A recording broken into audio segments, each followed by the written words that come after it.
And we just went through this process. We were just collecting ideas and just going completely wild, thinking, okay, what would be your absolute like dream project if you didn't have to compromise on anything and just dared to dream, you know?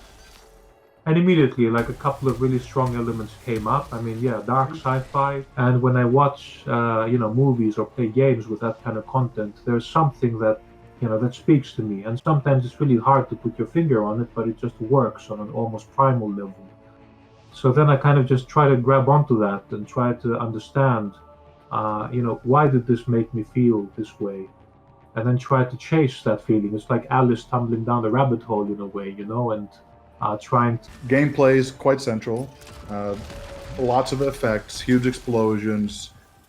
We've done a lot of different things, but these are usually the core tenets that we come back to.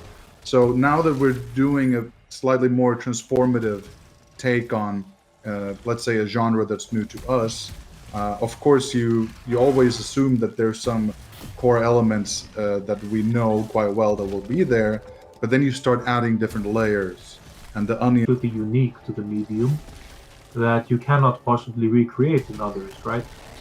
So you do have the active component. You are contributing to the story. You are.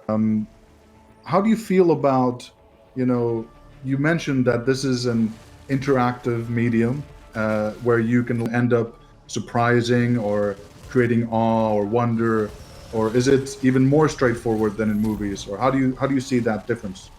It's hard to say if it's more or less challenging. I think we do have our fundamental, let's say, values in terms of gameplay, right? So we have the razor sharp controls, we have that really tight and rewarding kind of core feedback loop, lots of explosions, of course, just tapping into the part of the brain that feels enjoyment when it sees things blow up. And that was one kind of like, that was a constant in the equation from the beginning. We knew that we are going to hold on to that trademark, housemark experience, but just augment and expand it with new dimensions of richness. And of course, the narrative is undeniably one of the biggest new things for us, right?